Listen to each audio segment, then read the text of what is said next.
اعوذ باللہ من الشیطان الرجیم، بسم اللہ الرحمن الرحیم۔ شروع اللہ تبارک و تعالیٰ کے نام سے جو بڑا مہربان اور نہایت رحم کرنے والا ہے۔ اللہ پاک نے زمین آسمان میں جناتوں، انسان اور جو کچھ بھی پیدا کیا ہے، ہر چیز کو سننے اور بولنے کی طاقت عطا فرمائی ہے۔ ہر چیز اپنی اپنی زبان میں اللہ کے ذکر میں مصروف ہے۔ ایسی تمام چیزیں جو اللہ پاک نے پیدا کی، جب ان کو کوئی چیز عطا کرتا ہے تو وہ اس پر شکر ادا کرتی ہے، اور جب ان کو کوئی تکلیف پہنچاتی ہے تو وہ اس کا اظہار بھی کرتی ہے۔ لیکن یہ اور بات ہے کہ اللہ نے ایسی آوازوں کو جن و انسان سے پوشیدہ رکھا ہے۔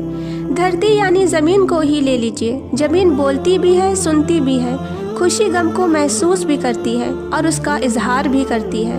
نبی کریم صلی اللہ تعالیٰ علیہ وسلم نے فرمایا، دو ایسے موقع ہیں کہ جن پر زمین روتی ہے۔ پہلا موقع یہ ہے کہ جب ناحق کسی مظلوم کا خون بہایا جاتا ہے، یعنی کسی کو قتل کیا گیا، اس کا قطرہ زمین پر گرتے ہی زمین پکارتی ہے، اے الہی مجھے اجازت دے تاکہ میں قاتل کو ابھی نگل جاؤں۔ آواز آتی ہے، صبر کر، یہ تیرے اندر جلد ہی آئے گا۔ اور دوسرا موقع یہ ہے کہ جب جانی جنا کا انتخاب کرنے کے بعد غسل کرتا ہے تو پانی کا پہلا قطرہ زمین پر گرتا ہے تو زمین جارو قطار روتی ہوئی کہتی ہے، اے الہی مجھے اجازت عطا کر دے تاکہ میں اسے نگل لوں۔ تو آواز آتی ہے، تھوڑی دیر صبر کر، یہ تیرے پاس ضرور آئے گا۔ جناکاری ایک بدترین لعنت، ذلت اور پستی کی علامت ہے، وحشیت فعل اور گھنونا جرم ہے۔ اس کا مرتکب وہی شخص ہوگا جس کے دل میں خوف خدا، عذاب، آخرت کا ڈر، قرآن کی آیات اور نبی کی احادیث کا لحاظ نہ ہو، اپنوں اور غیروں میں ذلت اور رسوائی کا اندیشہ نہ ہو، اور وہ نہایت ہی بے غیرت، بے شرم اور بے اہمیت شخص ہوتا ہے جس کی انسانیت پر حیوانیت غالب ہو چکی ہوتی ہے۔ قرآن کریم میں جنا تو کیا اس کے قریب جانے سے بھی منع فرمایا ہے کہ اس بدکاری کے پاس نہ جاؤ، بے شک وہ بے حیائی اور بہت ہی برا راستہ ہے۔ یعنی جنا خود بھی برا ہے اور اس تک پہنچانے والے کام بھی بدتر ہے اور 1000 بار مذمت کے لائق ہے۔ لوگوں کی روحانی پاکیزگی اور اخلاقی طہارت کے بھی خلاف ہے۔ روحانیت کے چہرے پر ایک بدنما داغ ہے اور مشاعرے میں رہنے کے اعتبار سے بھی قابل نفرت ہے۔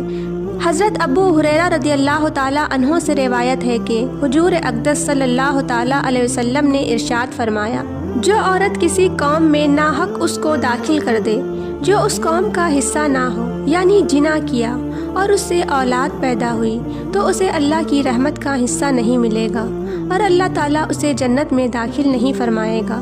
حضرت عبداللہ بن عباس رضی اللہ تعالیٰ عنہ سے روایت ہے کہ رسول کریم صلی اللہ تعالیٰ علیہ وسلم نے ارشاد فرمایا، جس قوم میں جنا اور سود خوری عام ہو جائے تو بے شک اس نے اپنے لیے اللہ کے عذاب کو حلال کر لیا۔ حضرت عمر بن خطاب رضی اللہ تعالیٰ عنہ سے روایت ہے کہ نبی کریم صلی اللہ تعالیٰ علیہ وسلم نے ارشاد فرمایا، جس قوم میں جنا عام ہوگا وہ قحط میں گرفتار ہوگا، اور جس میں سود کا چلن ہوگا وہ خوف میں گرفتار ہوگا۔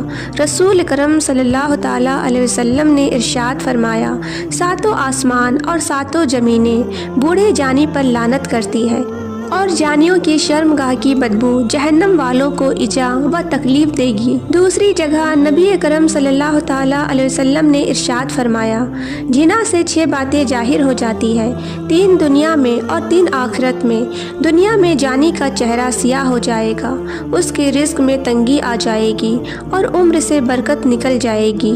آخرت میں اللہ تعالیٰ کی ناراضگی میں گرفتار ہوگا، حساب کتاب میں سختی دیکھے گا، عرصہ دراز تک دوزخ میں رہے گا، بشرطے کہ ایمان والا ہو، ورنہ ہمیشہ ہمیشہ اس کا ٹھکانہ دوزخ ہوگا۔ نبی کریم صلی اللہ تعالیٰ علیہ وسلم نے فرمایا، جو کوئی آزاد یا غلام عورت سے جنا کرتا ہے اس کی قبر میں 20 لاکھ سوراخ کر دیے جاتے ہیں، جن سے سانپ اور بچھو اور آگ کے شعلے اس پر حملہ ور ہوتے ہیں، اور وہ اسی طرح عذاب قبر میں مبتلا رہتا ہے۔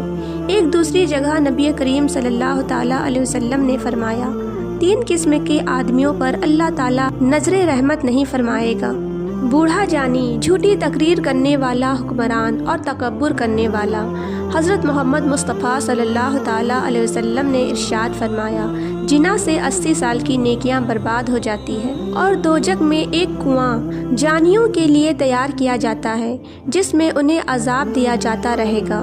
اس کنویں کا نام ہادیہ ہے، اور اس سے اگر ایک ذرہ نکال کر دوزخ کے دوسرے حصے میں ڈال دیا جائے تو وہ اس سے جل جائے۔ کسی انسان کا قتل کرنا کتنا بڑا گناہ ہے۔ حدیث سن لیجئے۔ حضرت ابو سعید خدری اور حضرت ابو ہریرہ رضی اللہ تعالیٰ عنہ سے روایت ہے کہ حضور کریم صلی اللہ تعالیٰ علیہ وسلم نے ایک مومن کی قتل کی سزا جہنم بیان کرتے ہوئے ارشاد فرمایا، اگر تمام آسمانیں زمین والے کسی ایک مومن کی قتل میں شریک ہو جائے تب بھی یقیناً اللہ تعالیٰ ان سب کو جہنم میں جھونک دے گا۔ قتل و غارت گیری، خون خرابہ، فتنہ فساد اور ناحق خون بہانا اتنا بڑا جرم ہے کہ قیامت کے دن اللہ تعالیٰ ایسے مجرموں کو سب سے پہلے بے نقاب کر کے ان کے انجام تک پہنچائے گا۔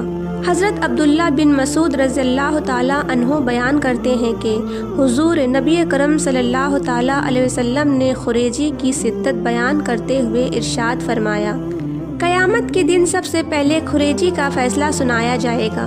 حضرت عبداللہ بن عمر رضی اللہ تعالیٰ عنہ سے روایت ہے کہ نبی کریم صلی اللہ تعالیٰ علیہ وسلم نے باہم خون خرابہ اور لڑائی جھگڑے کے تبکل نتیجے سے خبردار کرتے ہوئے فرمایا کہ قتل و غارت گری اتنا بڑا جرم ہے کہ اگر کوئی فرد یا طبقہ اس میں ایک مرتبہ ملوث ہو جائے تو پھر اسے اس سے نکالنے کا راستہ نہیں ملے گا۔ حضرت انس رضی اللہ تعالیٰ عنہ سے روایت ہے، نبی پاک صلی اللہ تعالیٰ علیہ وسلم نے ارشاد فرمایا، بڑے کبیرہ گناہوں میں سے کسی جان کو ناحق قتل کرنا ہے۔